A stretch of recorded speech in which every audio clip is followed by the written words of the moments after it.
It is pretty much 10:40, so I'm going to start talking. We started 10:40, right? Okay, it is now officially 10:40. We're going to start presenting.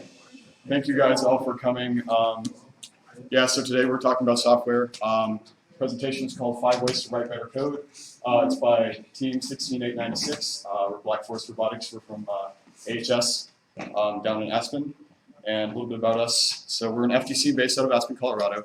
We're part of the larger Aspen High School robotics program. So you probably know our sister teams too.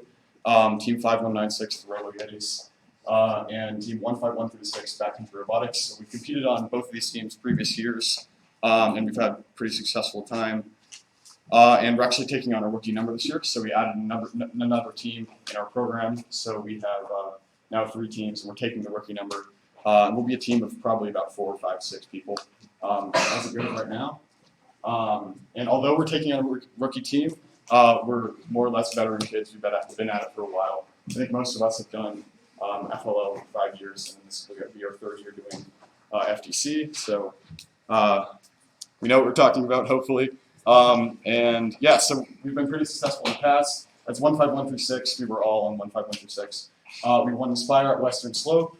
Winning Alliance at Western Slope, Central Qualifier, and Colorado States. So you might have recognized us there. And then we also had the awesome opportunity to attend the World Championship via the lottery, which if you don't know about, you should look it up. It's really cool, with 5196. So we've rubbed shoulders with a lot of really good teams, seen a lot of really good things, and now we're here presenting. Yeah, so I'm Alex Appleby, and we have the rest of the team here. It's Spencer, Andrew, and Gavin. So I'll do the presentation, and we'll pull these 3 guys in for Q&A afterwards. Hopefully we'll have a lot of time for that. Yep. So real quick about this presentation, we want to help you make the jump from writing functional code to writing really good code. Right? So this is really aimed at intermediate teams, but everything here is approachable enough to be utilized by a beginner team too. Right? So if you're a beginner team, don't be intimidated. Pretty much all of this will seem new to you, I bet. For most of you, actually, you've probably heard of none of these things, maybe 1 or 2. But if you can take just one thing from this, it will make you a better team. So don't worry about absorbing everything, but take what you can from this. Yeah, so this is advice that you can't look up. This is stuff we've learned personally as a team, going through the process of writing code and meeting with our mentors and talking with other teams. This is kind of like the inside info that you wouldn't hear anywhere else. So that's what we wanted our presentation to be like. So these really are like the secrets. Yeah, so it's stuff that's helped us out quite a lot over the years. Don't expect in-depth explanations. Yeah, so this is like a mile wide and an inch deep. I will be telling you guys about all kinds of things, but I won't be going in depth. I'll be basically just kind of throwing them at you and giving pros and cons, telling you why they're useful and why you should use them. But if you don't recognize them, like I said, don't be scared. Just write it down and take it home and look into it. And we can also help you afterwards. Right. Yeah. Really in depth to it. Right. Definitely. So this is officially for Android Studio Java, but hopefully part of it will apply for Blocks and OnBot too. So we'll talk about actually these programs. Actually, I'll do this right now. Right. So obviously there's 3 programming languages in FTC that you can use. There's OnBot, Blocks, and Android Studio Java. OnBot and Blocks are basically the same. The difference between them is OnBot you're typing in Java, and Blocks you're just dragging and clicking together your program. And then there's Android Studio, which you actually kind of write like an Android application, download on the phone, and run that application on your robot. I'm actually a really big fan of Blocks. It's a great programming language, especially if you're new to programming or if it's not your focus as a team. Blocks is great. You can do a lot with it. But it's flawed in a lot of ways, especially if you really want to dive in code. If you're interested in code, if it's something you want to pursue as a career or as an interest or in college, then I think you should look into Android Studio Java, because you're just going to learn a lot more about code writing in a development platform like that with some of the things that Android Studio has. And a lot of these things, like I said, only apply for Android Studio, so this will probably give you a good picture of why Android Studio, why a lot of really good teams use it, and why it's quote-unquote better. But you can do a lot with Blocks, so if you're using Blocks, that's perfectly fine. There are a lot of world-class teams that use Blocks and write great code. So please, this is our first time giving this presentation. So if you have a question, chances are everyone else has the same question. So if you have a brief question, feel free to stop me and raise your hand, and I'll just answer it on the spot. And then, like I said, we'll have 20 minutes, hopefully towards the end, to answer questions also. Yeah, so my first big piece of advice for you guys is use version control /git. What is version control /git and why use it? So version control systems are a category of software tools that help the software team manage changes to source code over time. It's a lot of complicated wording. Basically, it like more or less kind of backs up your code online, right? So this is a big advantage to it. You'll have backups for your code. If you are programming on one computer, that's something we did as a team for a long time. We just had one software computer. All our files were loaded onto that. If you lose those files, you're probably screwed, right? So chances are you're probably not backing up any of your stuff if you just have it downloaded locally. If you use version control, it will back it up. It allows you to roll back to previous versions of your code. This would come up more than you might expect. It's actually really useful to be able to do this. For example, if you write a huge addition to your code and you change a lot of things, and that just doesn't work out for whatever reason, you are definitely going to want to have the ability to go back to your previous functional code. And if you've made a lot of changes, as you probably will do if you're making a big edit, that's probably not going to be possible just by like Control-Z, or editing what you remember that you changed. So this allows you to do that really quickly and easily, which is a really big advantage, especially if you're writing a lot of code all the time. And it archives your code from previous years. So if you are kind of a veteran team and you've been around for a while, then you'll have code hopefully from the past 4 years if you've been using Git, and you can go back and look, well, how did we do vision code that year, or how did we handle our pathfinding or our driving or whatever. You can just go right back to your code from 4 years ago and look right into it, right? And it allows for collaboration. That's really the purpose of Git, is for you to be able to collaborate and write code with a team larger than one person. If you have a software team larger than one person, you should be using Git for sure. It's just really the best way you can manage your files. We had a team of probably 10 people working on one code base this summer, and it worked flawlessly, right? So it's really powerful for that. And then let's talk about Git and GitHub real quick. So this is really the standard for version control is GitHub. Other options do exist. I don't know that much about them. You can look into them on your own. I know Bitbucket, Atlassian has an alternative to GitHub. But you should probably just use Git and GitHub as they are considered sort of the standard. Unfortunately, it only works with Android Studio Java. Again, one of those things that you just want to be able to use. Yes? I use GitHub for my project I'm creating with my friends, and I use Eclipse, Java. I use that. Right. And it works. Yeah, okay, so obviously outside of code, right? So if you're writing like Python or some other thing, then it'll still work. Which is actually one of the things that's great about Git. If you do go into the software industry, yes? My team, 8969, actually made an app that allows us to use GitHub and Git with on my Java. Really? That's really cool. You should tell us more about that later. That's actually really awesome. I know that you can download Java files, I think, from OnBot and then save via Git right there, but I think you do lose a lot of the functionality in terms of the purpose of Git, especially with collaboration. There's a lot of built-in stuff with Android Studio. But I'll keep questions for later, actually, because we're kind of low. Might be right. Okay. So it does kind of take a lot of time to set this up. We spent a lot of time on this summer. We decided we were finally going to get around to actually having a permanent Git storage place. So make this your early season software activity, right? So when hardware is still figuring out what they're going to do, and you don't have a robot to program, and you don't have anything else to do, your software team should be setting up Git, and this applies to actually a lot of things we'll talk about. So take advantage of your early season as a software team. A lot of times it's compelling to just do nothing, but there is a lot you can do to make yourself better. The other thing is you can make your code public for free gracious professionalism, right? Works great in notebooks if you need something for outreach. That can just be a quick flip, we have our code, it's open source, anyone can go and see it. And then the kind of unseen advantage of this is it really changes the way you code, right? I think you code better when you know that your code is going to be public and seen by other people. you're less likely to kind of hack together code. You're more likely to write actual good, robust solutions, and you're more likely to, document what you're doing and write better comments and documentation. And spell things right. Right, and spell things right. And name things, which Yeah, is really better important. naming. So, yeah, if you are using Git, I do recommend publishing your code just because it makes you write better code. Yeah, okay, so the second big thing is using object-oriented programming. So first of all, what is object-oriented programming?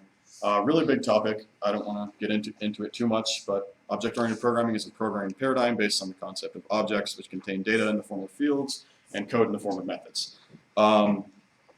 Like I said, huge topic. I don't want to get into it because it's so big. There's so much to learn here. But you don't have to be a master, right? You can take even the simplest concepts in object-oriented programming and apply them in FTC, and it's going to make your code a lot better. So what you need, if you don't know that much about object-oriented programming, what you do need to know is it doesn't really change what you have the ability to do with your code, but it changes how you write code and how you see your code and how you organize your code. So again, this is probably the largest advantage of Android Studio Java, in my opinion, is you can write in object-oriented styles. I don't believe you can do that at all in blocks, or at least to a very limited extent in OnBut, unfortunately. And then again, this is just another one of those things that's really prominent in the real world of programming. If you go to college, you will be, writing object-oriented code. If you do any work in software in the actual industry, you will be writing object-oriented. So if you're interested in this, definitely consider using object-oriented code for your upnodes. So why would you use this in the first place, right? So one is it eliminates repeated code. If you've been coding a while, you know why it's a big deal. Repeated code is it's just a bug waiting to happen. So anytime you can eliminate code that shows up more than once, it's going to make it a lot easier to debug your code, a lot easier to read and understand your code, and you're not going to have as many bugs in the first place. It gives all your code a home, and this is kind of great because when you're writing code, everything that you write will have a certain place, and you'll open up your object for whatever you're writing, and hopefully there should be a place for it. And then if you need to go back and edit that code, maybe like 6 months down the line, you can go and, oh, it's in that class right where it would naturally be, rather than having to find it. It facilitates debugging, like we talked about. It just makes it a lot easier to find what's in your code and understand your code. And debugging is kind of a pain, especially in FTC, we've found. So it's really nice to be able to have nice and organized code where everything is a home and there isn't a lot of repeated stuff. And fourth, it eliminates repeated code. And 5, it looks great in an engineering notebook, right? So this is just one of those things. It looks really good if you can write code with classes and with a big structure and sort of general organization. And it's a lot easier to read from somebody who's not a programmer. It's a lot easier to read in each class. It's like, oh, this is the robot class. Oh, the robot has all these things in it. Instead of just a huge mess of a big file. Absolutely, totally. And even if you are a programmer, even if your judges are great programmers, they're not going to understand your code as easily if it's just one big serial, top to bottom. So I want to give you guys an example of what this might look like. So here's kind of your standard serial op mode, right? So top to bottom, it just runs, does your autonomous, right? So you have maybe power value, you have some encoder loops, and you set your power, and you look at your encoders, pretty standard stuff. So if you were to take this and make this object-oriented, sort of at the bottom level of object-oriented programming, it would look like this, right? So all of a sudden you have an op mode, and your op mode just has methods in it. All it says is, go to the utilities class and then call the drive method and go for 300 encoder ticks or whatever. And you can call that 3 times, and you can already see, right? This is a lot shorter than this. So this is a lot better code than this. And it also just looks a lot cleaner, right? And then that drive method has a home, right? So that's really great. And this is like the bottom level, the easiest way you could use object-oriented code in FTC, but it really goes a lot bigger than this too. For example, you can use more classes. You can specify what kind of utilities you want to use. So maybe your op mode has utilities for your chassis, right? And for getting around the field, you have like drive utilities. And then maybe you have an intake, and your intake has whatever methods it has, like run or run in reverse. and that can all go in your intake and utilities class. And you can have maybe more general utilities class for the rest of the stuff that doesn't fit in those two classes. So yeah, you can expand this and make this a lot bigger. So if you are writing a lot of code or writing more permanent code, you can really take this to the max. We did that this summer. We spent a lot of time coding and just writing general stuff that we knew we were going to use. And what we actually ended up creating is what we call like the bot model. And it's actually basically a really big domain-oriented model for all of our code where everything is a home, right? So our op mode has a robot, and our robot has a chassis and an intake and an IMU and all the things that a robot would have in real life. So motors and all that. I think we had probably 30 or 40 classes in total within our robot class, or within our robot structure. And all of the code corresponding to whatever that is fit within that model. And then our op mode was ridiculously simple. Like the code we wrote in our op mode was basically like robot.drive forward and then 12 feet or whatever, right? Or robot.arc for this many degrees, whatever. We didn't touch encoders at all, we didn't touch IMU at all. Anything that you would normally have to do when you're writing autonomous, we didn't touch at all because we had our code so organized like this. So you can really take this to the max, and it'll make your coding better for sure. I was told not to emphasize this, but I want to emphasize it anyway. Like it really is important, and it'll change the way you code. And then third is use the IMU. So what is the IMU? The IMU, internal motion unit, is a sensor that tracks acceleration and rotation on multiple axes. It's most useful to find the heading of your robot. So it comes integrated with every rev hub, so you don't really have to do a lot of setup or wiring to make this work. There's a little bit of setup with the phones, but other than that, it's just kind of, you just write code for it. It's really easy to use. It's pretty accurate, actually. A lot of top teams use this, and it's been really reliable for them. Often within a degree or two of error, so if you want an accurate heading, this is a really easy way to get it. Super easy to use with blocks, integrates really well with blocks, so if you're using blocks, you have no excuse not to use the IMU. It's really great, and like I said, it's reliable, so you should definitely use it. And the other thing is, it's a bit harder to use with Android Studio Java. There isn't a lot of great documentation, and it's kind of convoluted, but it's definitely still possible. A lot of teams still use it, and it's still worth looking into. Let's see. And then, again, make this work with object-oriented programming. You should have like a static IMU class where you can have all your methods and all of your IMU stuff in one place. Oh, one other thing about that is it'll actually take up another sensor port. So if you're running low on sensor ports, that should be. If you're like saying like, oh, I have 8 sensor ports, I'm not sure how to It's, yeah, it doesn't even use sensor It port, kind right? of digitally takes up the Yeah, support, it because digitally the does way you interface with the IMU, you'll have to call it through the sensor port, even though there's no physical cable up into it. If you are using like 16 sensors, I applaud you. But hopefully that isn't too much of an issue. Yeah, 4 is log to a file. So what is file logging? Pretty simple, right? It's just instead of logging to the screen of your phone, right, just doing the standard like op mode, 203.op mode, right, and logging like that, you actually log to a physical file, which is permanent, which you can keep, which you can structure and organize and process, right? So obviously that's pretty advantageous, and it really shows up, right? So we use the Java file writer class, which basically just writes a file with whatever data we give it to the file tree of the phones. And then you can just take your phone after you've ran your op mode or whatever, tested it, and plug it into your computer, and then go and drag it and just grab it off your phone, and you can keep that and process it and do whatever you want with it.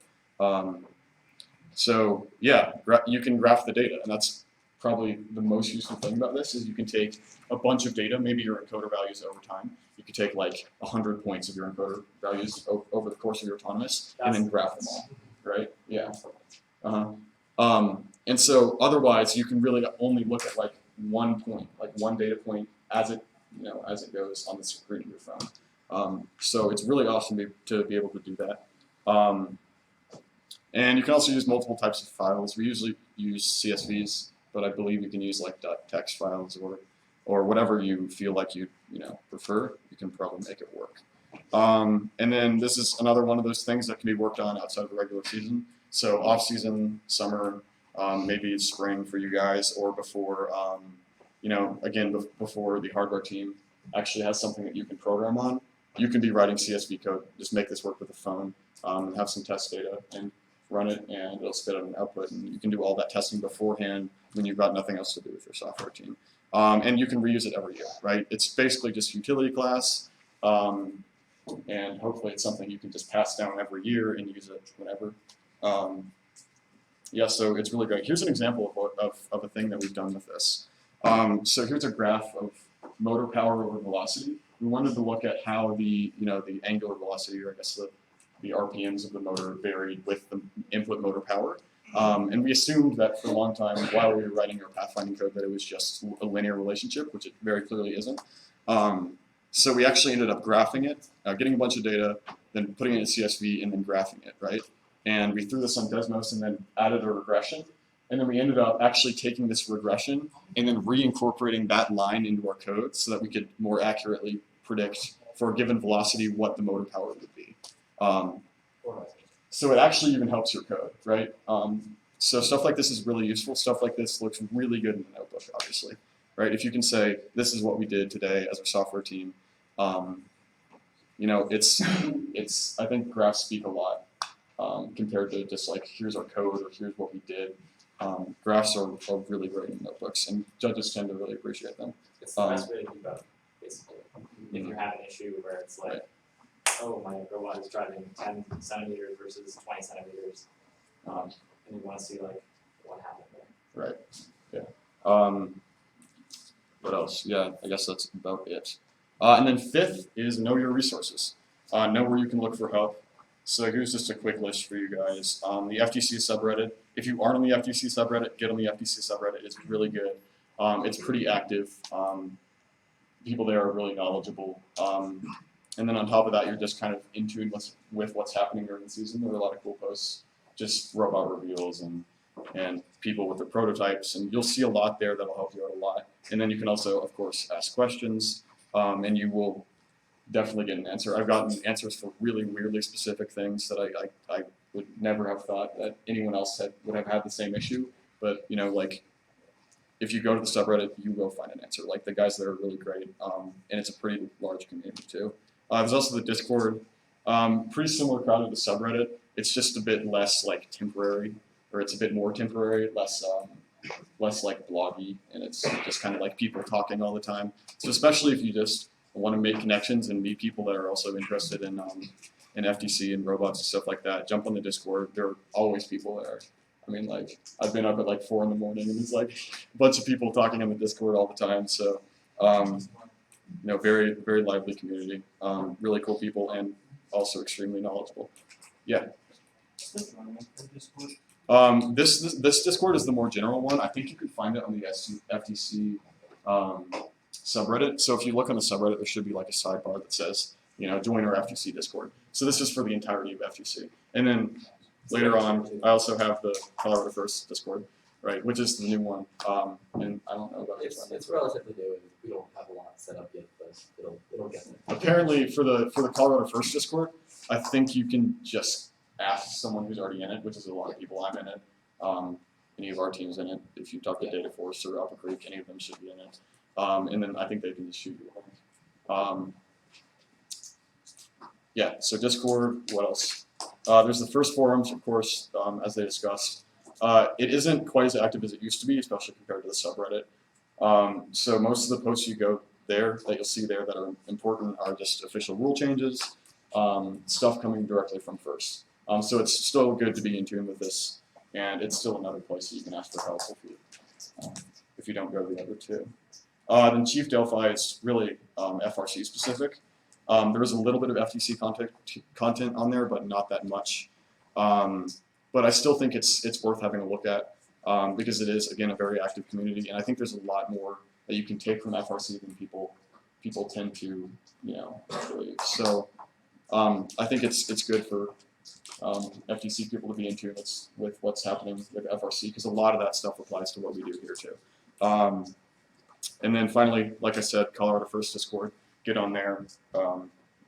And then this is a big one, network with other teams. If I could name one thing that really took us from being an average team to a good team, it was this. It was actually like making connections with other teams and knowing people on other teams, you know, on a name-by-name basis. Especially the better teams in the area, they know a lot. Like they have a lot of knowledge. So all of you guys should have a connection with one of the, you know, good teams in your area, just so you can, right, at least one. Yeah, I mean, for us it was really like almost all of them, like all three. And they're all really friendly. Yeah, they're great people.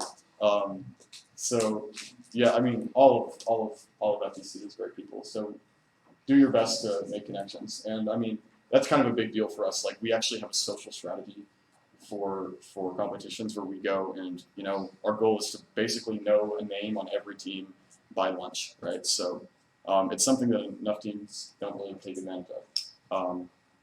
So yes, network with other teams. Also, you can do that through the Discord. I've met a lot of people through the Discord from really good teams that are great connections also. So get on the Discord if just for that. And then I also wanted to include a couple of first steps for these 5 things minus 1. Just so you guys, if you are interested in 1 or 2 of these things or all of them, you have a place to start. Because like I said, I didn't really go into depth as far as what you should do if you want to use any of these things. So here are just a couple quick links. For Git, there's a good video called Git for FTC by 9794, wizards.exe. If you don't know them, you should get familiar with them because they have a lot of cool video content and just general training stuff. It's about probably 30 or 40 minutes long. Really good video. Check that out if you're interested in starting to use Git. And then for object-oriented programming, I just recommend starting with knowing some of those object-oriented concepts. Udacity is a great object-oriented programming course, which is free, and it's pretty in-depth. And it also happens to be in IntelliJ, which is effectively Android Studio. So yeah, I mean that's how most of our team learned object-oriented programming. I really highly recommend it. So check that out if you're interested in that. And then for the IMU, just look at some example code. The one I linked is just on the web out there. It's a pretty good example of how you can use it. And I think it's integrated a little bit with PID, which is pretty cool. So check that out. And then file writer, just go to the documentation and kind of look through that and see if you can make sense of any of it. Yeah, other than that, like there's not a lot of documentation on actually writing files on Android phones, but it is a pretty standard thing to do, right? Especially if you're like an Android developer. So, you know, there's some documentation out there, but not really any FTC specific stuff. That's all going to be non-FTC stuff. You're going to have to go to like Java's documentation itself, and it's also Android Studio and Android Developer. Which is just a good point in general. Especially with software, you shouldn't be afraid to look at stuff that isn't specific to FTC, right? Like a lot of these things, especially if you're dealing with Android phones and stuff like that, you know, there are a ton of Android developers out there. The Android developing community is a lot bigger than the FTC community. So if you're having a problem that you think other people might have that are also developing in Java or on Android Studio, don't be afraid to look beyond the FTC stuff.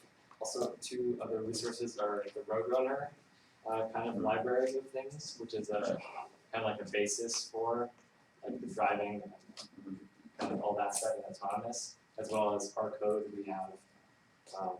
If you go to GitHub, you can find our code somewhere. Our repo is a total mess right now. Don't even look it up. It's such a mess. But it's accessible by anyone.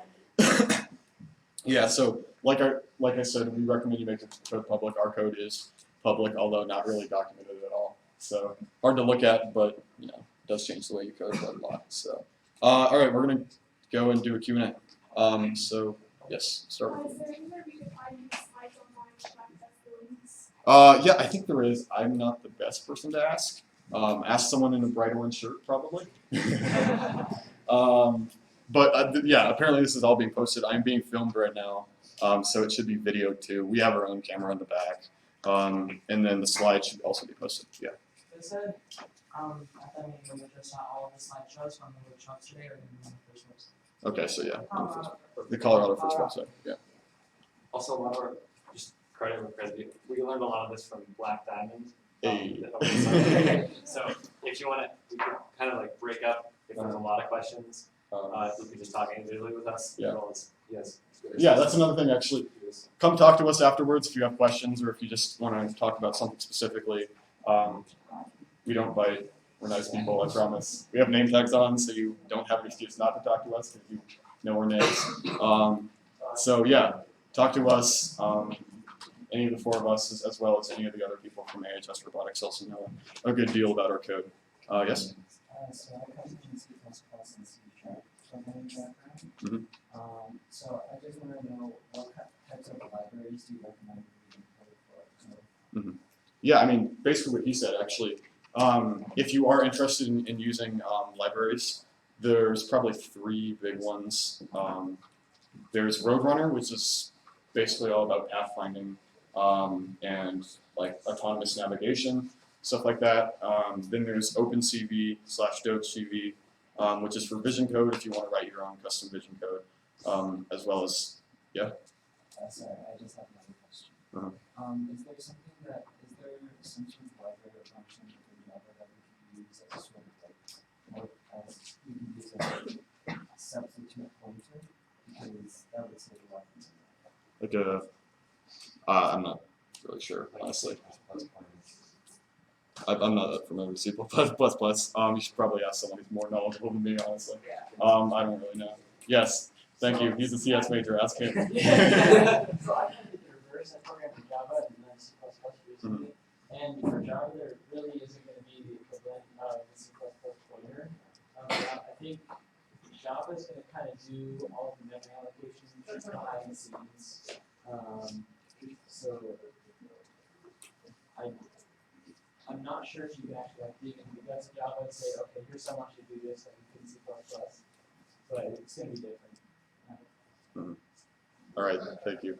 Yes? I'm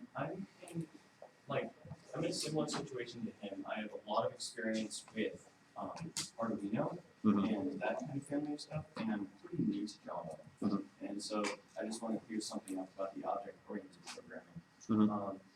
In Arduino, usually the objects are like, servo or motor or light that you attach. Is it the same with Java, or are the objects different? Well, you can obviously in Java you can create your own objects, right? Which is really what object-oriented programming in this case is about. But you're also provided with basically that's provided by FIRST, right? Like there's the CR Turbo class and there's a DC motor class. Correct me if I'm wrong, really kind of like utilities, right? Like you can just it's kind of like we have like certain functions pre-built. Yeah, so obviously FTC provides you with a bunch of classes and all of that, sketchy Android stuff that no one knows about. That just makes the stuff move. But you can also write your own objects and your own classes, and on top of that, you can customize to use however you want to. So that's what we were really talking about when we're talking about object-oriented code is using objects to your advantage and making your own basically. And also if you are coming from another programming language, I guess I probably forgot to mention this, but the Udacity object-oriented programming course also has like a lower level, like just plain Java like syntax course, which is also really good. So if you want to learn Java from scratch, another great place to start. Anything else? So between the OnBot Java and the Android Studio Java, you're suggesting the Android Studio Java? Well, it depends on what you're doing. I'm not a fan of OnBot Java just because you can do the same things that you can do with blocks. It's just more complicated and you're more likely to have syntax errors. And, it's basically the same like structure and program as blocks is, just you're writing in Java. So if you want to get used to Java and you're familiar with blocks, then it's a good, I'd say it's probably good. You could use OnBot just because it's similar. But Android Studio just has all these other things like object-oriented programming, integration with VCS, the ability to write to files and all that stuff, right? So it's just a broader platform you can do more with. Yeah. So with our app that I mentioned earlier, FTC HTTP, you can use OnBot Java or blocks, and you can save that to a computer with files. You can use object-oriented programming, and it stores it so you can use it with GitHub as well. So if you are using OnBot, then definitely look into that. Yeah. So I use Eclipse Java. Should I switch to Android Studio or should I keep on programming on I'm not sure. I don't I really, don't really know. I've never heard of anyone using Eclipse for Eclipse is the reference. general IDE for Java, one of the most used ones. I don't know. I wish I could give you advice there, but I mean, we've always used Android Studio. It's just what we do as a I team. can see CS major, that. answer my question, please. So Android Studio can have some tools like specific to developing on Android. Yeah. If you wanna just, develop your code using Eclipse, but then bring it into Android Studio for actually downloading to the phone or something like that, you can do that. Android Studio in terms of Java development should be fine. It should be, comparable to Eclipse in terms of the tools it has and that kind of thing. Mhm. If you really like Eclipse, you can keep using it, but I think it might just be easier to have all your code in Android Studio for Eclipse. And Yeah. in the back, it's something to add. So, or not. Or not. Well, yeah. I mean, as I touched on earlier, Android Studio is basically just IntelliJ repackaged with a different color and some Android stuff, basically. So it's a great editor, right? It has a lot of those features that you probably want in Eclipse, but it might just be a change. But yeah. So, I'm most comfortable with an editor called VS Code. Mhm. And would it be okay if I basically took my scripts from whatever editor I submitted from on a USB and take it into VS Code and edit there? Is that okay? Yeah, I think you can do that. I'm sure you can just open, files externally from Android Studio, so you don't have to write everything in Android Studio. So if you do want to use another editor, you can always just go through Android Studio and do it that way. If it's not that different, it's probably, I'm not sure about what your program is, but it's generally like, just for the downloading and just like simplicity's sake, if you keep it in Android Studio, instead of like doing a lot of transfers, I know it'd probably be a lot easier. If it's like not that big of a difference, like if you really like being comfortable in that, I'm sure it's fine. I just think it would be kind of a pain to make that switch. Like every time you want to test something, you'd have to go back between, your editor and then Android Studio and to the phones, whatever. But yeah, like if you want to use another editor, I don't see any reason why you couldn't. And I don't know, maybe the Android debug bridge and all that, like that phone stuff is available through Eclipse. Something worth looking into. Yes. We bring this up again because everybody keeps asking about different editors. Our thing allows us to use different editors if you like. Okay. So if anybody really wants to do that, you can come talk to us. Talk to and we these can guys. hook you up with that, and we'll be advertising that a little bit. They should be presenting. Yeah. Any other questions? What's your team number? 8969. Okay. If anybody, Control the the feed. software is called FTC HTTP. Okay. It just allows you to overlook all of that on bot or stuff. Like we use Atoms to develop our stuff. It's just an IDE, not a text editor. But That's actually awesome because one of the big advantages of OnBot is you can download directly to the phone yeah. or to the bot. I guess. One of the things we're trying to fix is it's not all on the phone, so you can program and keep the files on the computer and still directly send it to the phone. Yeah. Without losing anything if something happens. Right. Okay. Yes. So I have a question. Out of pure morbid curiosity, what is the worst programming force that you have? The worst. Programming course. that you have? Oh, I have a great one actually. I was thinking about telling this one earlier, but like I said, our team used to run all our code off of one computer, right? And we had one programming computer. It was like the oldest piece of crap ever. So slow, and all the files were in one place. And this was like, I don't know, like a week before the competition, or maybe even a couple of days before the competition. Someone pulls up the code to make some edits to the code, and they open like the folder where the code is. Every single file is named just the sole letter R, like r.java or whatever. Like all the files in the computer have the same name, r.java, and they all we lost all of our code. Everything was like a total mess. We don't really know how it happened, but apparently that's a thing that happened. So then use Git. Don't let that happen to yourself. Yeah, that's probably our best programming war story. I think. Besides motor. Oh, also, it's another good one. We have a couple team members who are terrible at spelling. I'm looking at you, Spencer.